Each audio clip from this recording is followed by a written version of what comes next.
వంశీ విభూషితకరాన్నవనీరదాభాత్ పీతాంబరాదరుణబింబఫలాదరోష్టాత్ పూర్ణేन्दुसुन्दरमुखादरविन्दनेत्रात् कृष्णात् परं किमपि तत्त्वमहं न जाने।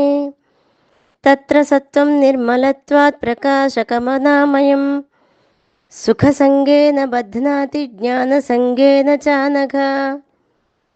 సత్వ రజః తమో గుణాలు మూడు కూడా ప్రకృతి నుండే పుట్టాయి. సత్వ రజస్తమో గుణాలలో సత్వగుణం మంచిదే అయినప్పటికీ అది కూడా మాయలో భాగమే అవుతోంది. అయితే అది శుద్ధ భాగం నిర్మలము అవటం చేత మిగిలిన రెండిటికంటే ఇది కొంచెం మంచిదే, శ్రేష్టమైనదే. కనుక ఆ గుణాన్ని కలిగి ఉండొచ్చు. కానీ పూర్ణ ఆత్మస్థితిని పొందడానికి అది కూడా అడ్డే అవుతోంది. ఒక దీపం బుడ్డి ఉంది, నల్లటి గాజు చిమ్నీ పెట్టినప్పుడు కాంతి బయటకు రాదు. అదే ఎర్రటి చిమ్నీ పెట్టినప్పుడు, అదే పారదర్శకమైన తెల్లటి చిమ్నీ పెట్టినప్పుడు దీపపు కాంతి ఎలా ఉంటుందో అలాగే సత్వగుణాన్ని తెల్లదనంతోనూ, రజోగుణాన్ని ఎర్రదనంతోనూ, తమో గుణాన్ని నల్లటి రంగుతోనూ పోల్చి చెప్తారు. తెల్లటి చిమ్నీ నిర్మలంగా ఉన్నప్పటికీ అది కూడా ఒక ఆవరణే. సత్వగుణం కూడా సుఖ ఆసక్తి చేత, జ్ఞాన ఆసక్తి చేత ఆత్మను బంధిస్తుంది.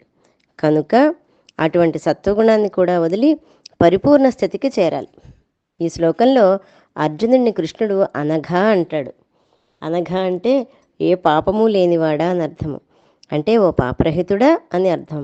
సత్వగుణ స్వరూపం సర్వదా నిర్మలం, అందులో ఏ విధమైన దోషము లేదు. కానీ సాత్విక గుణం వలన నేను సుఖంగా ఉన్నాను అని అభిమానం కలుగుతుంది. అంటే జీవాత్మకి ఆ సుఖంతో సంబంధం ఏర్పడుతుంది. చక్కగా అర్థం చేసుకునే ప్రయత్నం చేస్తే చాలా చక్కటి విశ్లేషణ ఉంది ఈ శ్లోకంలో.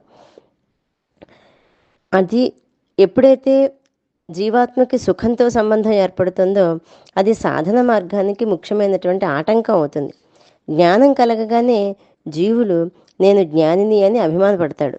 ఇది కూడా గుణాతీత స్థితికి ఆటంకం కలిగిస్తుంది. కనుక ఆ గుణాలకు అతీతంగా ఉండాలని భగవానుడు తెలియజేస్తున్నాడు. జై గురుదత్త.